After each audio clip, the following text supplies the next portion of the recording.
오늘 역대상 이 말씀을 통해서 역대기 강해를 통한 교훈 이렇게 말씀을 함께 보도록 하겠습니다. 여기 오늘 말씀에 보면은 그 여러 이야기들이 많이 있습니다. 다윗을 위해서 그 적진을 뚫고 가서 물을 떠온 이야기 등등 우리가 너무나 잘 아는 많은 이야기들이 있는데 성경을 보면서 우리가 이 하나님께서 이 말씀을 통해 우리에게 의도하는 바가 뭔가, 우리가 이러한 것을 통해서 지나치게 다윗 시대에 세 명이 목숨을 걸고 와서 물을 떠왔으니까 우리 성도님들 중에 저를 위해서 목숨을 걸고 싸울 사람 세 사람 손들어 보세요. 이렇게 말씀을 전하는 것은 저는 하나님의 의도라고 생각하지 않습니다. 그 전쟁의 상황에서 그 시대에 하나님은 그렇게 사람들을 쓰시고 그런 사람들을 다윗을 통해서 하나님이 역사했던 것이라고 생각됩니다.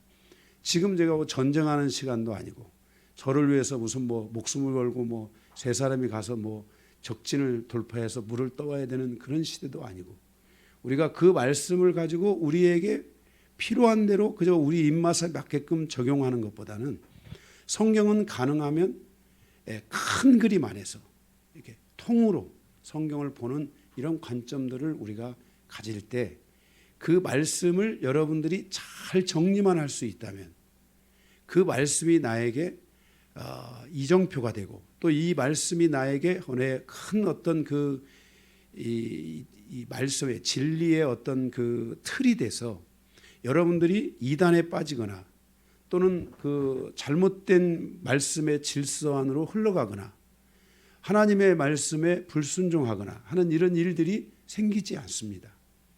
그래서 우리가 이 말씀의 전체적인 큰 틀을 가지고 이 말씀을 우리가 보면서 하나님께서 이 말씀에서 우리에게 주는 교훈이 무엇이냐 하는 이 내용들을 우리가 큰 틀 안에서 하나님의 이 통치하시는 전체의 큰 틀 안에서 우리가 이 말씀을 보는 것들이 필요하고, 그래서 우리가 말씀을 통으로 보는 이런 훈련들이 많이 우리가 이루어져야 되고, 또 필요에 따라서는 우리가 계시가 있는 말씀들, 어떤 그 깊이가 있는 말씀들은 또 우리가 세세하게 그 말씀들을 풀어서 함께 말씀을 보는 것이 좋다고 여겨집니다. 그래서 오늘 우리가 이 역대상 9장부터 12장까지 있는 이 말씀을 볼 때는 우리가 이런 큰 틀 안에서 말씀을 보면서 또 그 안에서 우리가 함축적으로 봐야 되는 것들은 무엇인가, 이런 것들을 보면서 우리가 함께 은혜 받는 시간이 되기를 원합니다. 오늘 말씀은 우리가 이 읽은 내용에서 볼 때는 굉장히 어려운 것 같지만은 사실 이 말씀을 전체라는 큰 틀 안에서 놓고 보면은 하나도 어렵지 않습니다. 그냥 이름만 빼고 여러분들이 전체적으로 이해를 하시면은 충분히 여러분들이 이 말씀을 쉽게 이해할 수 있을 것이라고 믿어집니다.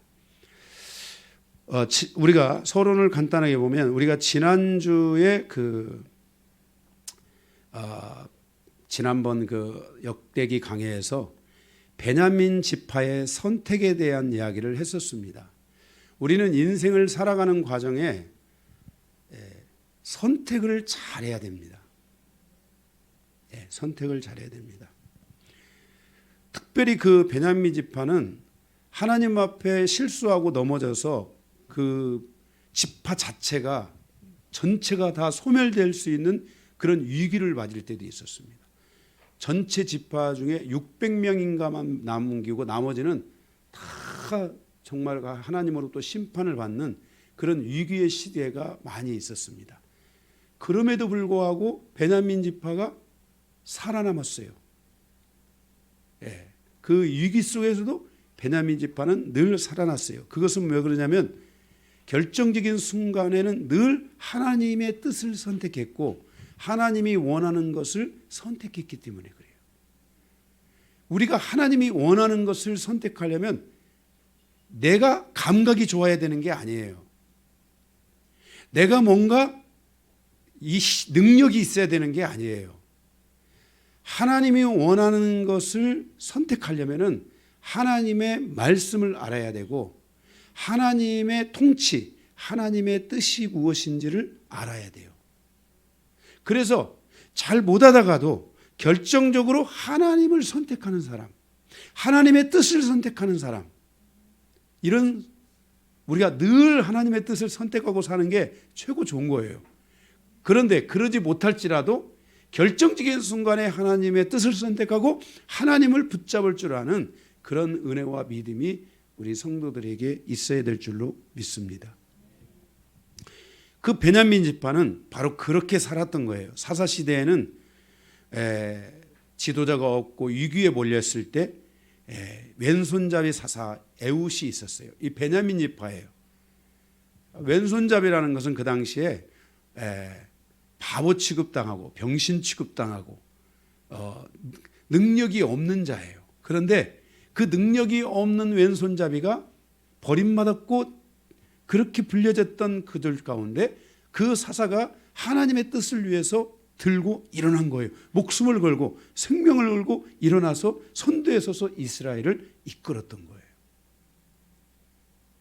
그 다음에 또 하나는 왕정시대에 나라가 남유다와 북이스라엘과 남유다가 나눠지게 되는데 북이스라엘은 거의 대부분이 완전히 멸망을 당하게 되고 남유다는 그 가운데서도 멸망을 당한 집안은 10분의 1이 살아남는데 그 남유다의 유다를 모든 10지파가 다 북이스라엘을 선택하고 갈 때 베냐민 지파만 유다 지파를 선택해요. 이것은 매우 중요한 거예요. 베냐민 지파가 유다 지파를 선택했다는 것은 우리가 가족 관계를 놓고 보면은 요셉의 동생이잖아요. 그러면 요셉과 요셉의 아들 에브라임과 므낫세는 어느 지파에 속했어요? 북이스라엘에 속했는데 형제의 정으로 보더라도 그들은 베냐민 지파는 북이스라엘을 선택해야 되는데 그들은 북이스라엘을 선택하지 않고 유다를 선택했던 거예요. 이 유다를 선택한 것이 베냐민 지파에게는 큰 축복이었다는 것을 성경은 우리에게 계속 보여줘요. 그래서 이 역대기를 우리가 보면서 계속 어느 지파가 나오고 있어요? 베냐민 지파가 계속 나오는 이유가 그거예요. 그 한 번의 결정적인 순간에 올바른 선택이 베냐민 지파에게는 큰 역사를 가져왔어요. 그래서 그로 말미암아 우리가 잘 아는 사울 왕이 있었는데 사울 왕 얘기는 이따가 좀 하고 사울 왕이 있었는데 그때 그 사울 왕이 통치를 잘못했어요. 잘못해가지고 그 결과적으로 다윗을 죽이려고 하잖아요. 그런데 사울 왕에게는 요나단이라는 아들이 있었는데 이 요나단은 자기 아버지인 사울 왕을 따라서 다윗을 죽이고 백성들을 혼란에 빠뜨리고 이스라엘을 혼란에 빠뜨리는 일에 선택을 하지 않고 그는 아버지를 버리고 아버지의 통치를 버리고 오히려 다윗을 선택해요. 그래서 우리가 잘 아는 대로 다윗과 요나단이라는 이 아름다운 이 사랑의 관계가 있잖아요. 이 요나단이 다윗을 선택함으로 결국은 다윗의 가문이 멸망을 할 때 사울의 가문이 멸망을 할 때 하나님께서 그 다윗의 그 친구였던 우정의 친구였던 요나단으로 인해서 사울의 가문을 다 멸망시키지 않고 보존해요. 그래서 오늘 우리가 말씀을 읽을 때도 사울의 가문이 나오잖아요. 거기요. 오늘 말씀 읽을 때 아마 기억력이 좋은 사람은 그 사울의 가문이 다는 아니지만 나오는 이것들을 볼 수가 있어요. 3,000명인가 얼마인가가 그 다윗을 나중에 돕잖아요. 이렇게 선택을 했어요. 그 다음에 이 요나단은 에스라 시대에 이제 오늘 우리가 말씀에 보게 될 이 에스라 시대가 잠깐 나오는데 이 에스라 시대에 이스라엘을 재건하는 일이 있었는데 이 이스라엘을 재건할 때 이 베냐민은 바로 그 에스라 리더를 선택해서 그 리더와 함께 이스라엘 재건에 앞장섰던 지파가 또 베냐민이에요. 이렇게 결정적이고 중요한 순간에는 베냐민 지파가 항상 하나님의 뜻을 따라서 선택하는 놀라운 일들이 있었던 거예요. 그리고 우리 이방인의 사도 사울, 그 이름이 변하여 뭐가 됐어요? 바울. 바울 사도가 나는 히브리인 중에 히브리인이요 베냐민 지파에게 속한 자요. 그랬어요. 바로 우리 이방인들에게는 사도 바울이 없었으면 이 하나님의 복음을 제대로 들을 수가 없었어요. 그런데 바로 그러한 선택의 흐름이 계속 그 가문에 흐르고 있는 거예요. 여러분, 우리가 이 믿음의 이 역사를 잘 써내려가야 돼요. 그래야 그 DNA가 죽지 않고 계속 있는 거예요. 예, 우리 이거 별로 안 좋은 예화지만 우리나라의 역사 안에서도요, 항상 그 나라를 구한 사람들이 있었어요. 그 나라를 구한 사람의 혈통이 또 나라를 구하는 일을 위해 이름도 빛도 없이 그렇게 자기를 헌신하는 거예요. 그래 대한민국이 5,000년 역사를 흘러오면서도 그런 일들이 있었다고 우리가 역사를 통해서 알 수 있잖아요. 이렇게 우리가 베냐민 지파와 같이 정말 우리가 올바른 결정적인 순간에는 또 올바른 선택을 하래. 물론 평상시도 잘했으면 얼마나 좋겠어요, 이 베냐민 지파가. 그럼에도 불구하고 위기의 순간에는 베냐민 지파는 하나님을 선택하고 하나님의 뜻을 선택하고 하나님이 원하는 것들을 선택하면서 그 지파가 하나님의 영광을 위하여 귀하게 쓰임받으며 그 지파 안에 있는 많은 사람들이 하나님의 나라와 그 영광을 위하여 귀하게 쓰임받는 여정을 우리는 볼 수 있게 됐어요. 그런 이야기를 지난주에 제가 여러분에게 말씀을 드렸었습니다. 서론으로 우리가 이런 말씀을 보면서 오늘 이제 9장부터 시작해서 12장까지 있는 말씀 속에서는 우리가 세 개의 대지를 나눠서 함께 보겠는데요. 첫 번째는 9장을 통한 교훈이에요. 그 소재가 그 대지 제목이 9장을 통한 이거 좀 해주세요. 이 9장을 통한 그 교훈이라는 것은 9장이 뭐냐면은 9장의 핵심이 1절에 있어요. 1절에. 여러분 1절을 보세요. 온 이스라엘이 그 계보대로 계수되어 그들은 이스라엘 왕조 실록에 기록되니라. 유다가 범죄함으로 말미암아 바벨론으로 사로잡혀 갔더니 그랬어요. 유다가 이제 유다의 멸망에 대한 이야기를 하고 있는데 유다가 멸망하여 바벨론의 포로로 잡혀갔어요. 약 10분의 1 정도가 포로로 잡혀갔는데 그 포로에서 돌아온 사람들에 대한 계보예요. 이해가 됐어요? 그 포로에서 돌아온 사람들에 대한 이야기예요. 그러면 포로에서 돌아온 그 이야기의 중심에 레위 지파가 있고 유다 지파가 있고 베냐민 지파들이 있는 것을 볼 수 있게 됩니다. 여기서 우리가 이스라엘 백성들이 포로에서 돌아왔다고 말할 때 그 시대적 배경이 성경에 어마어마하게 중요해요. 다시 한번 우리 모든 성도님들은 어려워도 이 말씀은 반드시 기억을 해야만이 되는 거예요.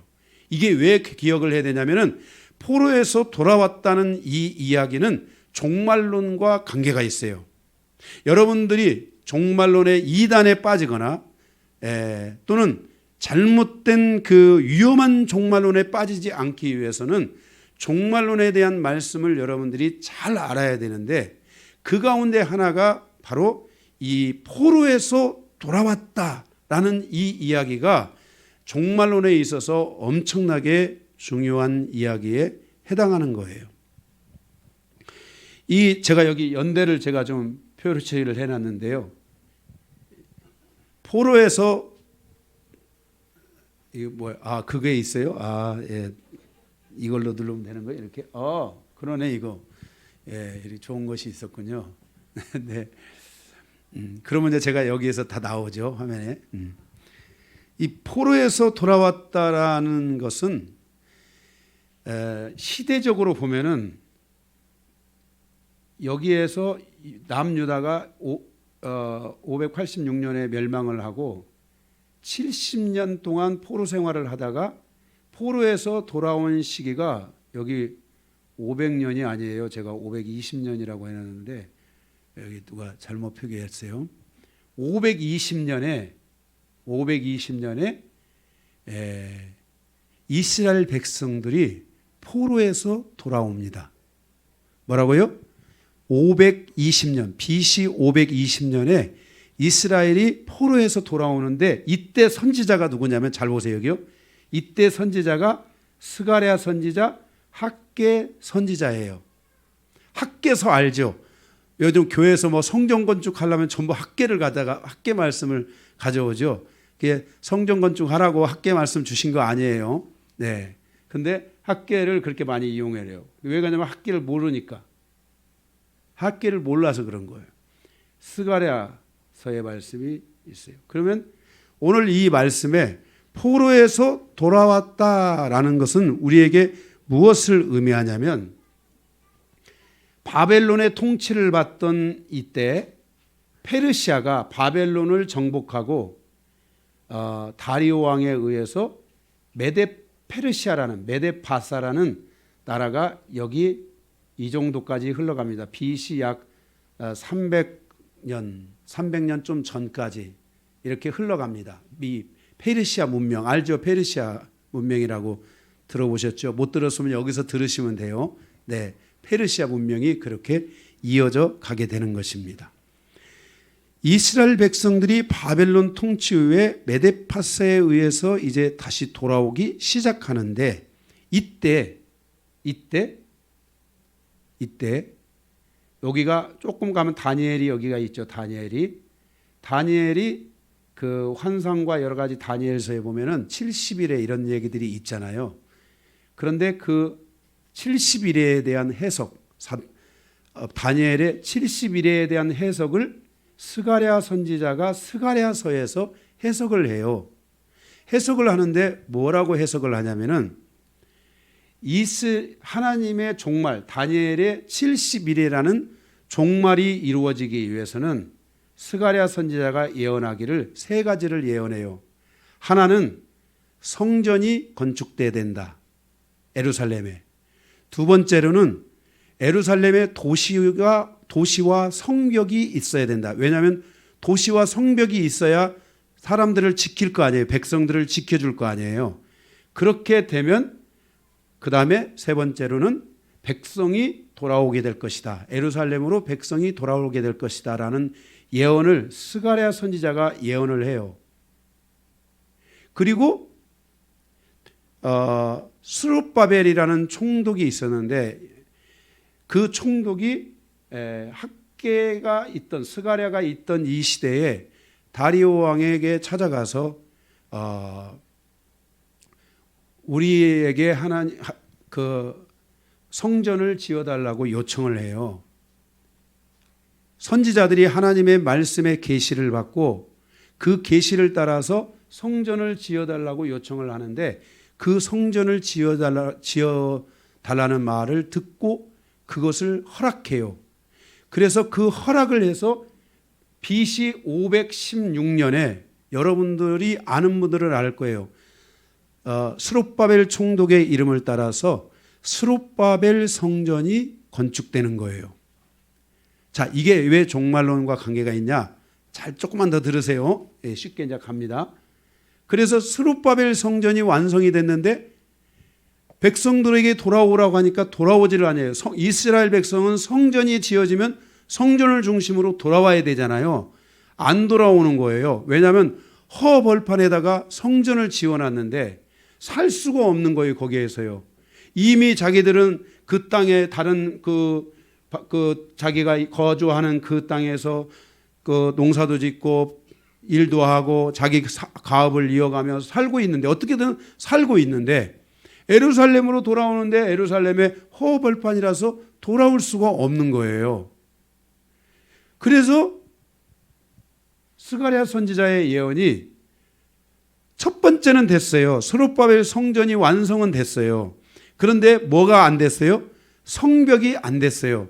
성벽이 안 돼가지고 이로부터 이 페르시아라는 통치가 계속 이루어지고 있을 이때에 느헤미야라는 BC 440년에 느헤미야라는 술 맡은 관원장이 있었어요. 그 페르시아의 왕의 술을 관리하는 빚는 술을 빚어가지고 술을 왕에게 공개하고 대접하고 또 거기 외국에서 오는 사람들에게 왕을 대신해서 술을 이렇게 대접하고 하는 술을 그 당시 이때 고대에는 술이 굉장히 중요했어요. 좋은 술을 담가서 사람들에게 큰 사람들에게 대접을 했던 거예요. 그런데 이때 이 느헤미야가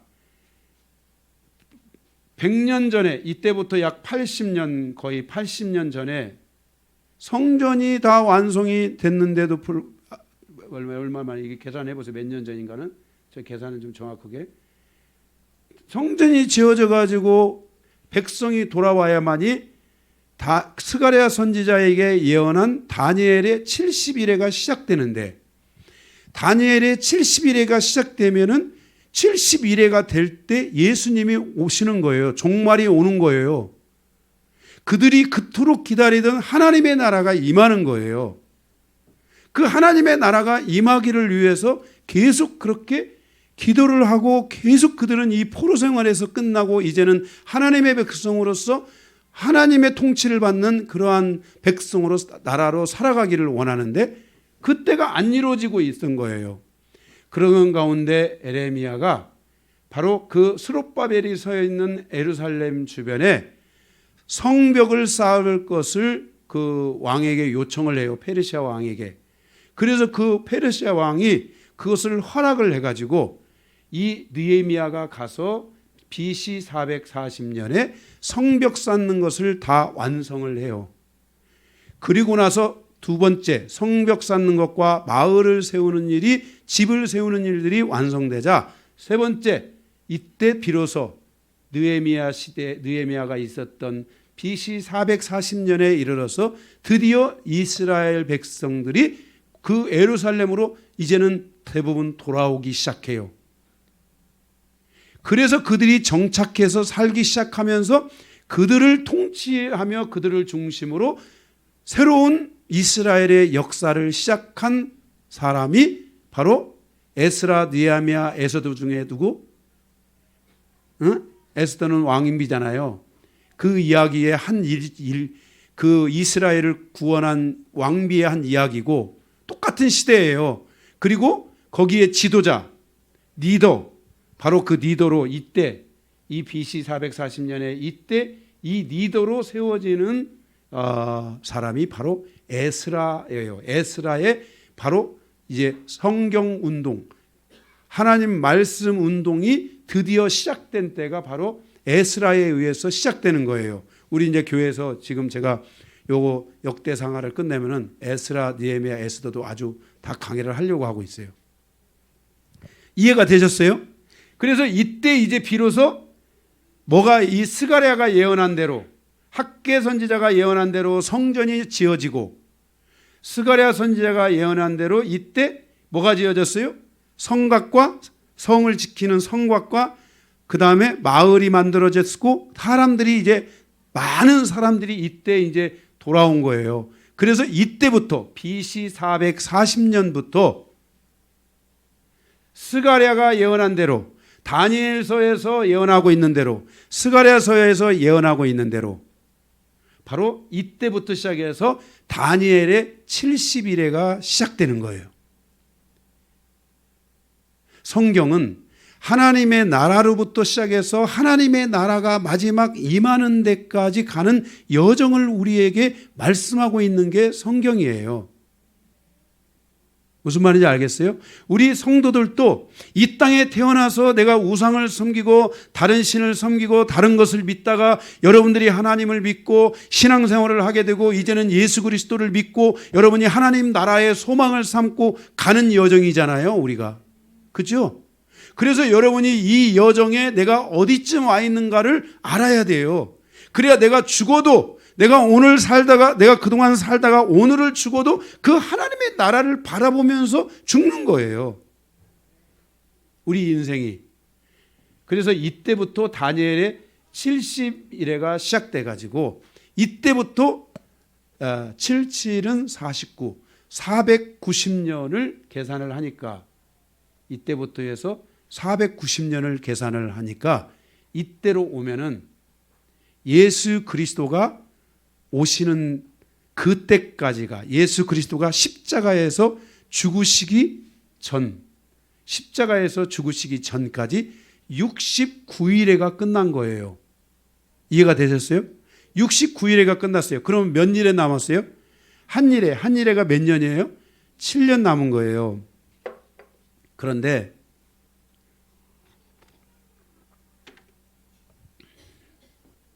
예수 그리스도께서 십자가에 죽으시기 전날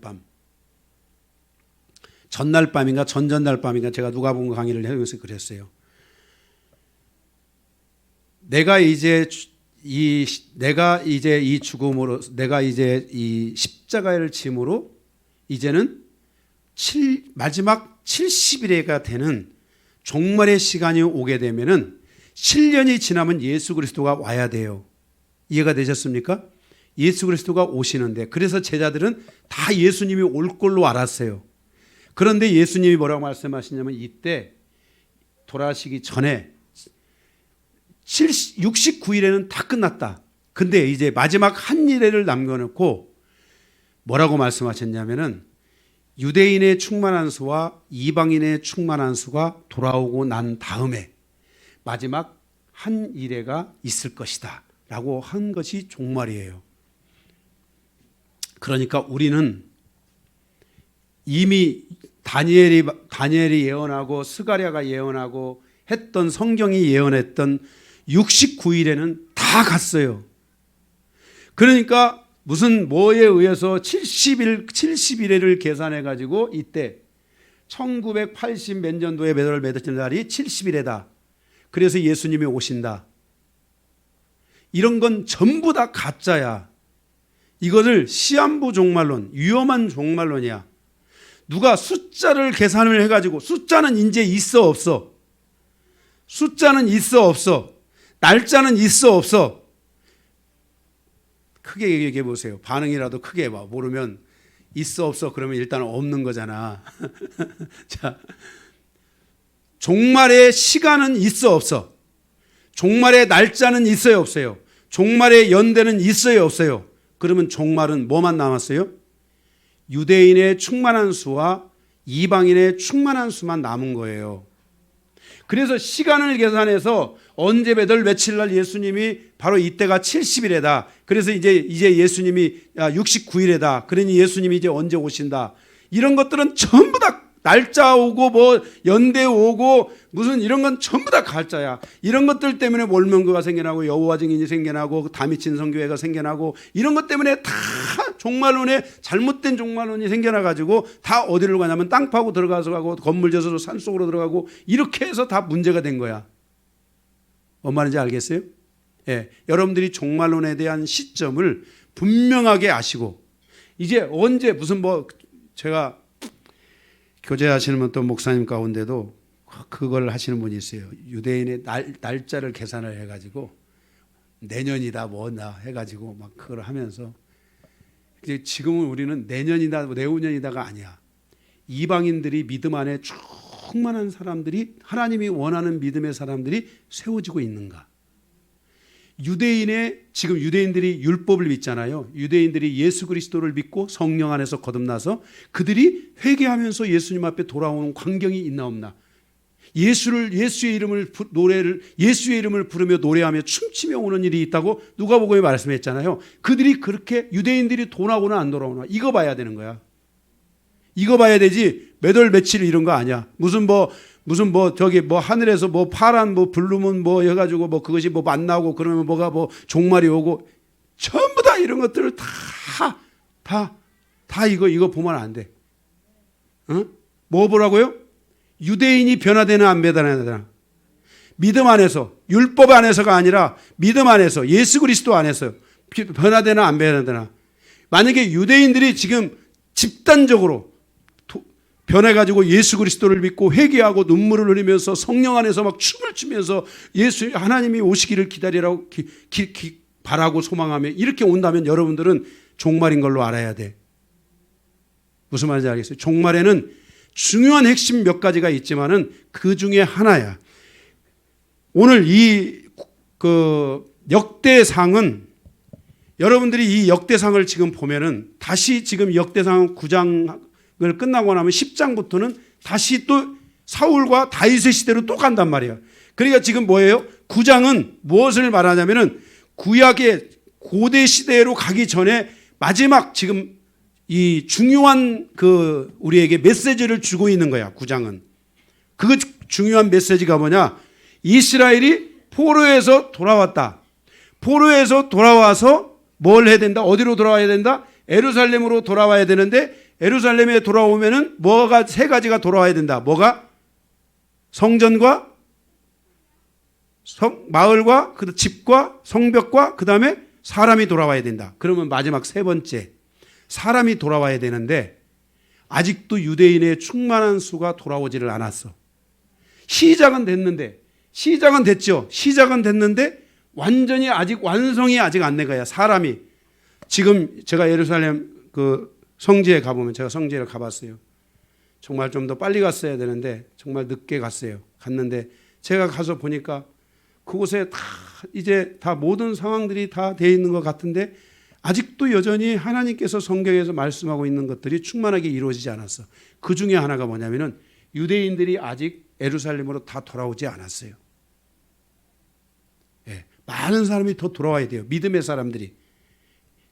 예루살렘에 가보면은 신앙생활을 하고 있는 사람들이 몇몇 있지만은 대부분 다 유대교를 믿는 사람들이에요.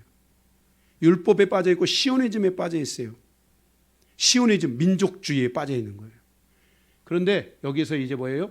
종말의 시간으로 가기 위해서는 현재로부터 미래로 가는 이 시간을 위해서는 이스라엘의 많은 사람들이 예수 믿고 돌아오는 충만한 수들이 돌아오는 이런 일들이 예루살렘을 중심으로 일어나게 될 때 이때가 종말이라는 것을 가르쳐주고 있어요.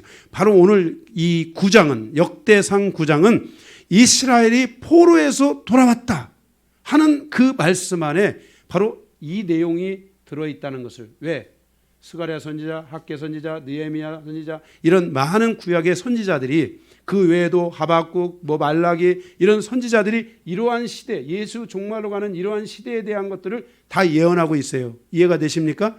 그래서 우리가 이 성경을 전체적으로 보면은 바로 이런 이야기들이 담겨 있다는 것을 아시고 이스라엘의 포로로 돌아오는 이 과정이 우리에게 얼마나 중요한 부분인지를 여러분들이 아시기 바랍니다. 그래서 이제 이 시간에 우리가 이 미래로 가는 이 시간이 70일에가 만약 어느 시점 안에서 시작된다면 그 뒤로는 이제 사단을 결박해서 그 무적행에 듣는 천년왕국이 있게 되고 그 다음 이 천년왕국은 천년이 아니라고 그랬어요. 제가 여러분들에게요. 사단을 결박하는 시간이에요. 그 충만한 시간, 사단을 결박을 완전히 하는 사단과 사단의 추종 세력들을 결박하는 시간이에요. 그 시간이 지나고 나면은 백보자 심판, 믿는 자와 믿지 않는 자가 다 하나님의 보좌 앞에 서서 그 행위를 따라서 심판을 받게 되는데 바로 이 심판이 있다고 그랬어요. 이 심판은 여기 미래에 가서 여기서 있어요. 그런데 이때 예수 그리스도가 오실 때 이때 부활하는 자가 있고 이때 부활하는 자가 있어요. 이때 부활하는 자를 첫 번째 부활에 참여하는 자가 있어요. 성도들은 이 첫 번째 부활에 참여하는 것이 훨씬 유리해요. 그래서 첫 번째 부활에 참여하고자 해야 돼요. 첫 번째 부활에 참여하고자 하는 자는 몇 가지 이유 것이 있는데 첫째는 순교를 당하는 사람은 첫 번째 부활에 참여해요. 두 번째는 하나님의 말씀을 사랑하고 그 말씀을 따라서 사는 자. 세 번째는 그 말씀을 따라서 하나님의 복음을 전하는 자가 이렇게 세 종류의 사람은 바로 이때 예수님이 오실 때 부활을 해요. 이때 부활을 하면 두 번째 여기 백보자 심판에서는 부활을 할 필요가 있어요, 없어요? 없죠. 그죠? 한 번 부활은 영원한 거니까 이때 부활하는 사람은 부활할 필요가 없어요. 근데 이때 부활하는 사람은 행위가 있어요. 그래서 우리 성도들이 자기 행위가 악한 것들, 죄된 것들 이런 것들을 회개해야 돼요. 우리 여기 새로 우리 교회 오신 우리 연세 되신 우리 성도님들도 내 인생에서 회개하는 시간이 있어야 돼요. 제가 존경하는 옥하는 목사님이 있었는데 이 옥하는 목사님이 돌아가시기 전에 계속 자기 인생을 돌아보며 회개하다가 눈물을 흘리다가 갔어요. 내 인생에 회개하지 않은 것이 있다면 오늘 또 나와서 회개하고 내일 또 생각나면 또 회개하고 계속 회개하면서 가야 돼요. 인생은 이 세상의 물질이 아니에요. 물질은 하나님이 여러분의 생애에 필요한 만큼 보너스로 주는 거예요. 진짜 제가 지금까지 살아오면서 저는 장례식도 많이 제가 인도하고 진짜 수도 없이 많은 사람을 봤어요. 그런데 인생은 마지막 순간에 주님 앞에 갈 수 있느냐 없느냐, 이게 제일 중요해. 이 기쁨이 있으면은 즐거움 속에서 주님 앞에 가는 거야. 근데 이 기쁨이 없는 사람은 막 죽음이 두려워. 그러면 우리가 이 기쁨을 가지려면 어떻게 해야 되느냐? 죄에 대해서, 행위, 내가 어떤 행위, 내가 어떻게 행한 것에 대한 죄가 생각나면은 그것은 다 회개해. 말로써 회개해. 그러면 하나님이 여러분들에게 그 행위를, 그 회개를 하잖아요. 그러면 행위의 책에서 그 회개한 것에 대해서는 하나님이 다 지워주셔요. 회개가 중요한 거야. 그래서 구원도 믿음과 뭘 통해서 구원하는 거예요? 회개를 통해서 구원을 얻는 거예요. 이 구원의 시작이야. 구원의 완성은 그 회개를 끝내는 게 아니라 회개를 계속하는 거야. 회개하다 가는 분은 가장 복된 분인 것을 믿으시기 바랍니다. 뭐 한 번 회개는 영원한 회개? 아이고, 이거는 진짜 폐역한 사람들이 하고 있는 회개야. 생각나면 무조건 해. 생각나면 무조건 회개해. 아픔과 모두. 나의 인생은 오직 주님 품에 가는 것이다. 나의 눈물에 내 가슴에 아픔이 있고 내 눈에 눈물이 남아있다면 주님이 나의 눈물을 씻어줄 것이다. 나는 이 믿음을 가지고 주님의 용서함을 받아야 돼. 주님이 눈물을 닦아줘야 돼. 그러니까 다 회개하는 여러분들의 여정이 되시기를 바랍니다. 두 번째는 10장 1절, 10장이에요. 10장. 반성의, 역사의 반성. 여기 갑자기 또 이 사울왕이 기록이 돼요. 여기 지금 이 한 장에 10장에 다시 과거로 이제 돌아가는 거예요. 이 지금 포로 시대가 아니라 지금 이스라엘의 왕정 시대가 시작되는 때로 돌아가는 거예요. 지금 이제 10장은 그러니까 이때보다도 훨씬 더 고대죠. 그죠? 이때보다도 훨씬 더 한 1000년 가까이 더 이렇게 뒤로 가는 시대가 10장이에요. 9장하고 10장하고 그 차이가 있어요. 갭이. 이 10장은 이제 사울왕 시대로 돌아간 건데 왜 이 사울왕을 역대기에 기록하고 있는가? 이스라엘 역사서에 기록하고 있는가 하는 것은 사울왕을 통한 반성과 교훈 때문에 그래요. 사울왕의 실패에 대해서 말하고 있는데 실패에 대해서 세 가지를 말하고 있어요. 첫째는 13절에 보니까 뭐라고 말했냐면 10장으로 가셔서 13절에 보면 사울이 죽은 것은 여호와께 범죄하였기 때문이라 그랬어요. 하나님 앞에 죄를 지으면 안 돼요. 사람 앞에도 죄를 지으면 안 되지만 하나님 앞에 죄를 지으면 안 돼요. 하나님이 중심이 되지 않고 자기 중심이 된 결정들, 이런 걸 조심해야 돼요. 하나님이 세우신 제도가 있어요.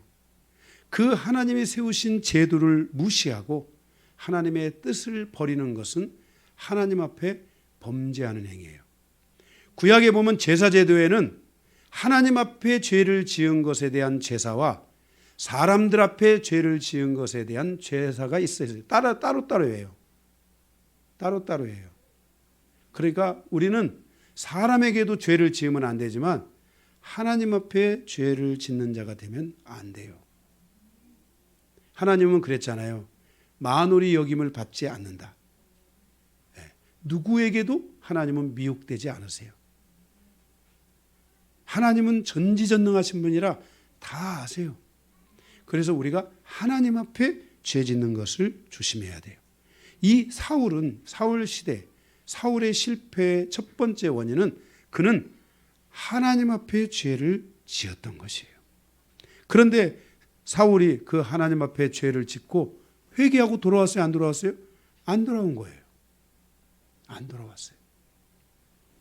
두 번째는 여호와의 말씀을 지키지 아니하였기 때문이다라고 했어요. 13절에 보면은 사울이 죽은 것은 여호와께 범죄하였기 때문이라 그가 여호와의 말씀을 지키지 아니하였다 그랬어요. 성도는 하나님의 말씀에 순종해야지 하나님의 말씀에 불순종하는 신앙을 열면 안 돼요. 우리가 진짜 조심해야 될 것은 하나님의 말씀에 대한 불순종이에요. 이 불순종하는 신앙을 가면 안 돼요. 계속 말씀에 순종하고 또 순종하고 순종하는 삶을 살아야 돼요.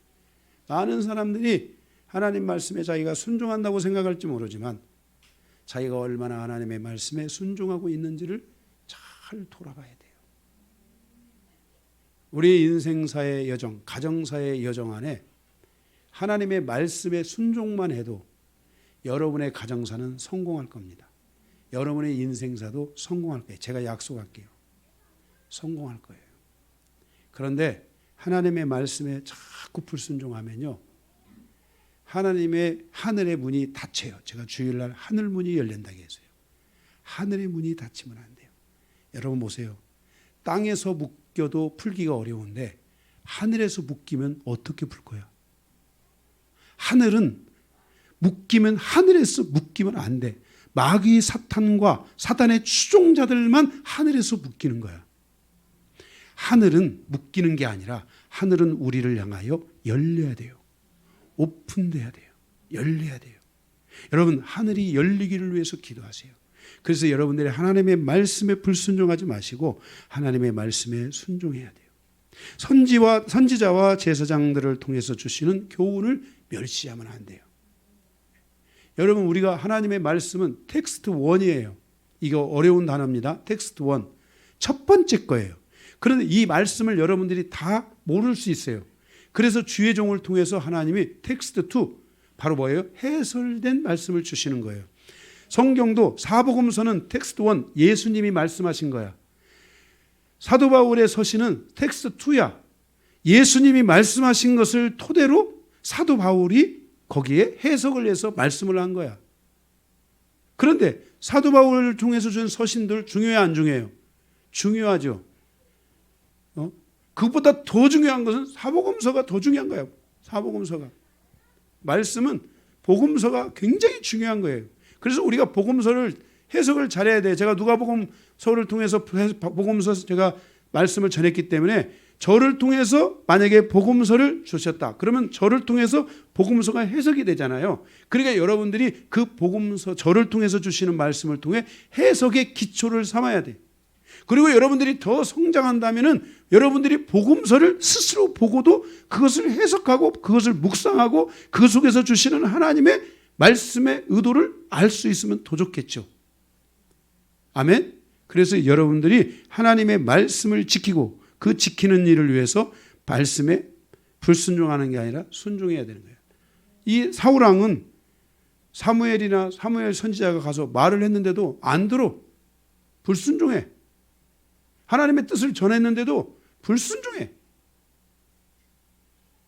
그러면 안 돼요. 말씀을 여러분들이 소중하게 여겨야 돼요. 말씀을 지킬 줄 알아야 돼요. 하나님의 이 말씀은 어명이에요. 어명이 뭔지 아시죠? 어명이 뭐예요? 고대에 가면 왕의 말을 어명이라고 그랬어요. 어자가 왕의 그 어자 그런 거예요. 그게 뭐라고 그래? 그 어자를. 유 집사님, 어자가 무슨 예. 그 왕을 지칭하는 거야. 어명이야, 어명. 예? 왕의 명. 그거 왕의 명을 안 들으면 죽는 거야. 여러분들이 하나님의 말씀에 이 말씀을 어명으로 들어야 돼요. 자꾸 하나님 말씀으로 들어야 돼요. 하나님 말씀. 기도도 어명 기도가 있잖아요. 주기도는 어명 기도예요. 여러분들이 주기도문을 가지고 계속 기도하세요. 저는 주기도문을 강해야만 한 게 아니라 주기도문을 놓고 하늘에 계신 우리 아버지요, 그 말씀을 놓고 계속 하나님 내가 이렇게 돼. 이 말씀대로 이렇게 하나님 내가 이 말씀대로 그 이름이 거룩히 여김을, 하나님의 그 이름이 거룩히 여긴 것처럼 나는 죽고 하나님의 이름만 높아지고 강요한이 죽여주시옵소서. 강요한이 이름이 톡톡 튀어나올 때마다 하나님이여 천군 천사들을 보내셔서 진멸하여 주시옵소서. 내가 죽어야지 그 이름이 높아지는 거니까. 이게 어명의 기도니까 이 어명 기도를 여러분들이 계속 놓고 기도할 줄 알아야 돼. 저는 그걸 놓고 계속 나를 죽이는 기도를 하고 그 말씀을 그 어명 기도를 놓고 막 계속 그것을 나를 막 무너뜨린 거야. 나를. 내가 죽어야 돼. 내가 무너뜨려야 돼. 사람은 얼마나 독한지 몰라. 인간이 굉장히 독한 존재야. 응? 더군다나 말씀 안에 순종하면은 그 인생이 변하지만은 말씀 안에 순종하지 않는 인생은 굉장히 독하는 거예요. 독초처럼 독초 같아요.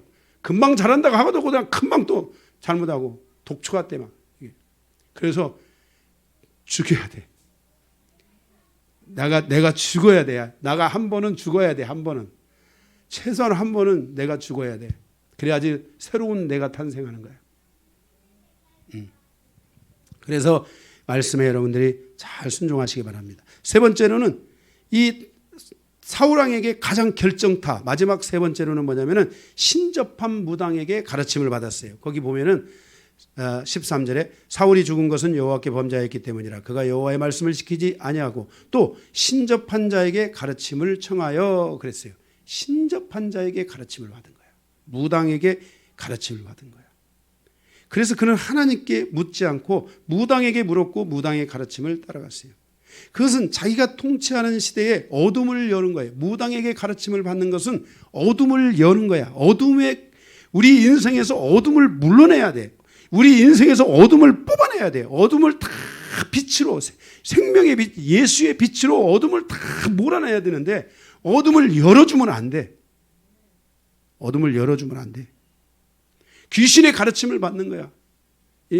여러분의 인생에 이 귀와 이 생각을 통해서 계속 귀신의 소리가 들으면 안 돼. 귀신은 다른 거 없어. 계속 내 이 생각에다가 속삭이는 것밖에 귀신이 하는 일은 없어. 귀신은 권세도 없고 능력도 없고 아무것도 없어. 그런데 속에다 속삭여서 나를 무너뜨리는 거야. 에덴 동산에서 하와에게 와서 그러다냐. 가룟 유다에게 와서 생각을 넣었더라. 예수의 팔 생각을 넣었더라. 응? 마귀 사탄은 예수를 팔 수 있는 능력도 예수 그리스도를 팔 수 있는 힘도 그 어떤 것도 존재하지 않아. 그런데 그것을 파는 것은 그 미련한 자가 바로 그 귀에 그 사단의 속삭임에 넘어간 거야. 그래서 태어나지 않았으면 좋겠다. 예수님의 사도였음에도 불구하고 그가 넘어져서 창자가 터져서 배에 창자가 터져서 죽었단 말이에요. 우리는 이렇게 귀신의 가르침, 이 어둠을 열어주는 그런 삶을 살면 안 돼.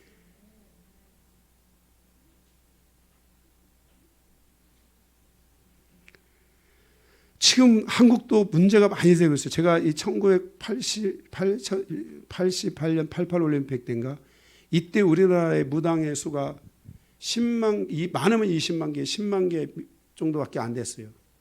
그것은 그동안 한국 교회가요. 영적 전쟁에서 승리했던 거예요.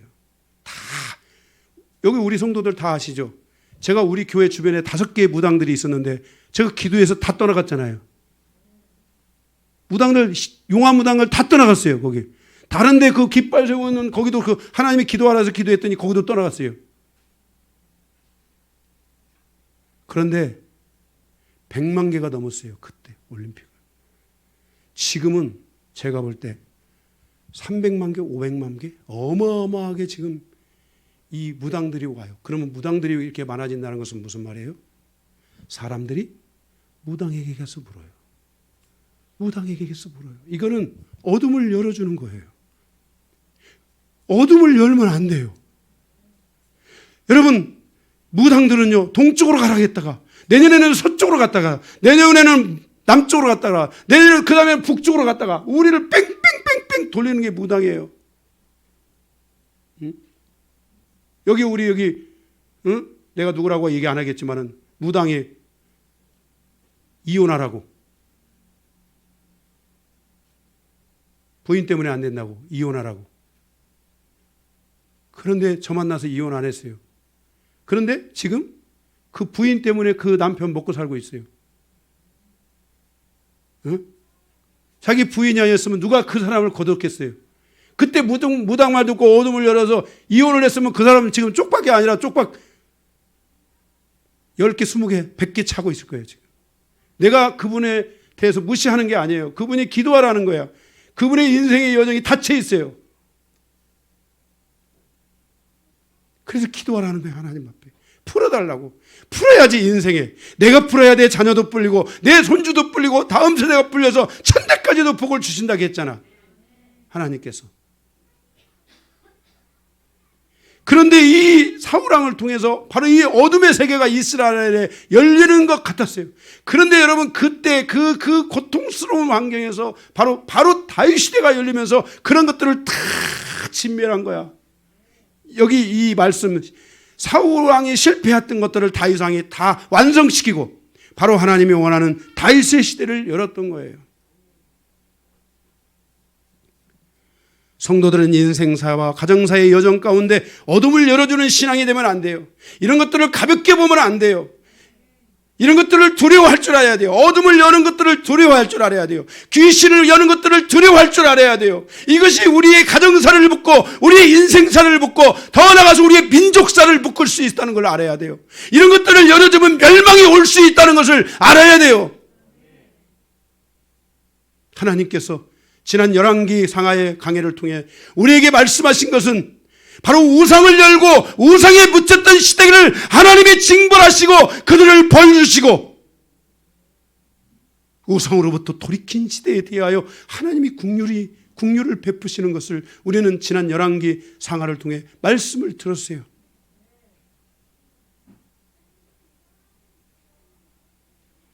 여러분들의 미래가 궁금하면 우리 영광교회는 저에게 오세요. 제가 여러분의 미래를 다 말해주고 있어요. 무당에게 가야 되는 것이 아니에요. 교회가 실력을 갖춰야 돼요. 하나님의 말씀에 깨어있고 성령에 깨어있어서 미래를 알 수 있고 내 인생의 여정을 알 수 있고 하나님의 뜻이 무엇인지를 아는 그런 교회가 되어야 되고 그런 성도의 삶을 향해서 나아갈 수 있어야 돼요. 교회가 이런 실력을, 이게 실력도 아니에요. 이거는 기본이에요. 교회가 갖고 있는 기본이에요. 하나님에 대해서 관심을 갖고 하나님이 영적인 하나님이시라는 것을 알고 귀신과 그 모든 무당의 세계를 통치하고 다스리는 것이 하나님이시라는 것을 알고 이 기본만 알아도 하나님이 모든 것들을 그 안에서 열어주시고 인도하시고 붙들어주시고 풀어주시는 거예요. 사울왕은 가장 결정적으로 무당에게 찾아갔어요. 그리고 무당에게서 돌아오는 길에 하나님이 그의 목을 치신 거예요.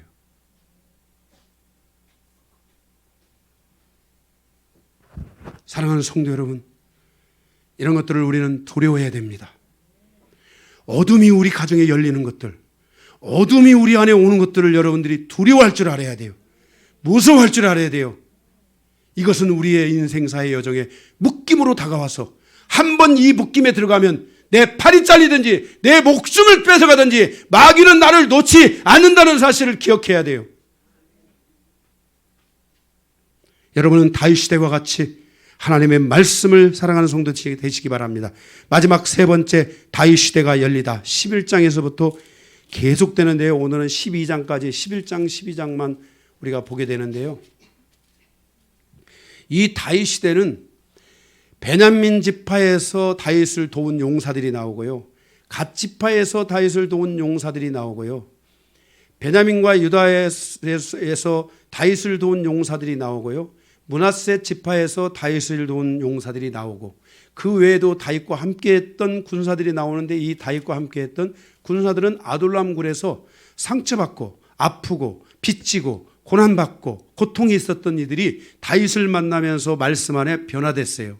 다윗이 변화시킨 게 아니라 다윗이 사랑했던 하나님, 다윗이 함께했던 말씀 안에서 그들의 인생의 여정이 변화된 거예요. 그래서 다윗과 그들이 함께했어요. 바로 이렇게 해서 다윗 시대가 열리게 되는데요.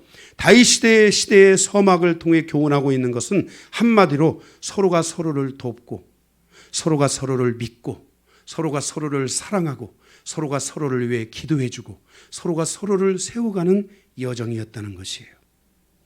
이러한 인생의 여정에서 묶임들이 풀어지고 인생이 변하고 가정이 변하고 상처가 치유받는 역사들이 있게 되었고 그 일을 통해서 바로 다윗 시대가 탄생하게 되면서 다윗 시대의 핵심은 하나님의 다스림을 받는 거예요. 다윗 시대의 핵심 두 번째는 말씀의 다스림, 말씀의 통치를 받는 거예요. 이 두 가지가 다윗 시대의 핵심이에요. 이 두 가지를 말씀하고 있는 것이 시편이에요. 하나님의 말씀을 사랑하고 말씀을 사랑하고 말씀을 사랑하는 거예요. 하나님을 사랑하고 하나님을 사랑하는 거예요. 반대로 이스라엘의 역사석 가운데 서론 사사기는 뭐예요? 하나님을 버리고 말씀을 버리고 하나님을 잃어버리고 말씀을 잃어버리면서 그들이 뭐예요? 이제 그 사사기 시대, 고통의 시대, 타락의 시대로 들어가는 것을 우리에게 보여주고 있는 거예요. 사랑하는 성도 여러분, 다윗 시대처럼 우리도 서로 사랑하고 돕고 믿고 서로를 위해 기도해주고 서로 함께해주는 그런 여정이 돼야 돼요. 우리 서로를 향해서 웃으면서 좀 웃어야 돼요. 성도들 안에 이게 귀신이 뜨면 안 되지만 성령이 좀 떠야 돼요. 좀 떠야 돼요. 너무 이게 근엄하면 안 돼. 자기 혼자 거룩한 것처럼. 제가 우리 손주들도 보고 제가 이렇게 좀 풀어진 것처럼 제가 여러분들 앞에 김권사님, 권사님 그러시면 안 되죠. 권사님 이렇게 하세요. 제가 이러면 좋겠어요? 이렇게 되면 안 돼요. 우리가 너무 근엄하게 생활하지 마세요. 신앙생활을 너무 막 기도하도 막 거룩하시고 자비로우신 하나님 이렇게 나와가지고 거룩은 하나도 안 하면서 기도만 거룩해. 그렇게 가면 안 돼요. 우리는 성령 안에서 서로를 향하여 사랑하고 아끼고 웃고 아멘 서로를 위해 기도해주고 이런 신앙으로 돌아가면 때 다시 시대가 열리는 거예요. 자, 그래서 마지막으로 우리 서로를 보면서 가장 밝은 웃음으로 정말 입을 귀에 걸고 주님의 이름으로 당신을 사랑하고 축복합니다. 이 꼬리가 올라가게 주님의 이름으로 당신을 축복하고 사랑합니다. 네, 말씀을 마치겠습니다.